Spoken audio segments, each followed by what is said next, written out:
Alright guys, so this is the Crunch PZX2000.1.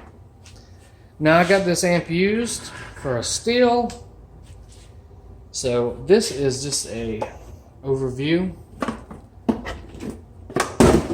and a look at this amp. So this is the first step in the series to be a monoblock, true monoblock D-class amp in the PZ series. The PZ1500 is an AB amp. This is supposed to be a class D if I'm not mistaken. 0.1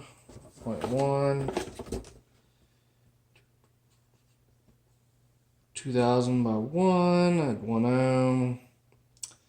Doesn't say if it's a class D, but I think this is the one that is a class D.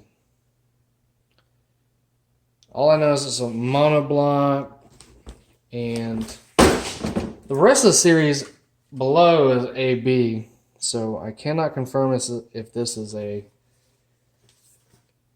D series or not. Interesting. Thought it would say on it, but it doesn't. So let's get into it. So we have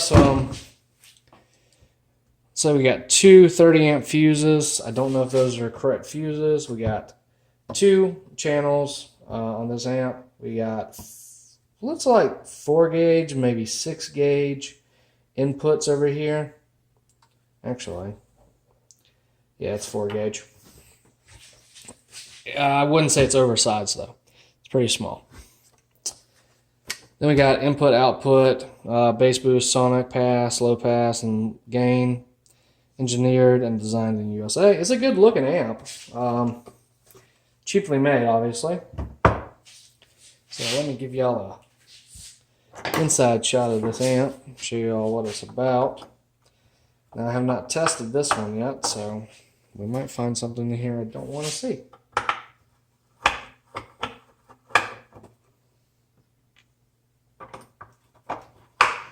Now, if you want to see the PZX1500, I also have a video on that on this channel, so I'll link it in the description below.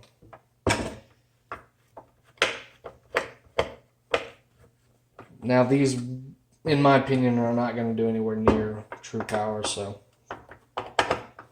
this one might do 1,000, the 1500 might do 600-700, but with the 60 amps of fusing, I wouldn't say this is going to even do that in the end. Looking at the board. Okay. So looking at the board, it's a well-designed board. Looks fairly good. I don't know if I like the solder joints on it, or the glue that's everywhere. There's a lot of glue that's smeared everywhere. So obviously they produce these really quick, and it looks like the solder joint on this cap is crooked. But overall, get what you pay for, and these being such cheap amps, that is why they're going to be so cheap. Now these amps are notorious for blowing because people run them really hard on low voltage, and these boards are not meant for low voltage. You can tell somebody's been in this board. Warranty sticker was already taken off. Different screws. So either it's been repaired or just looked at. I'm guessing it got repaired at some point. But we will run it anyway and see what it does. So stay tuned, guys. I do have 4 more amps coming for my budget build video. Y'all will like that.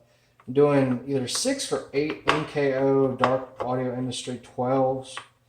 Probably leaning to 6 since the company is going out of business. I'd want 2 subs for backups, just in case anything happens. You know, product could have some issues straight from the factory, so I want to have a little bit of leadway in case something does break. since I won't be able to order anymore and they don't sell recones for them. And honestly, they're not worth reconing.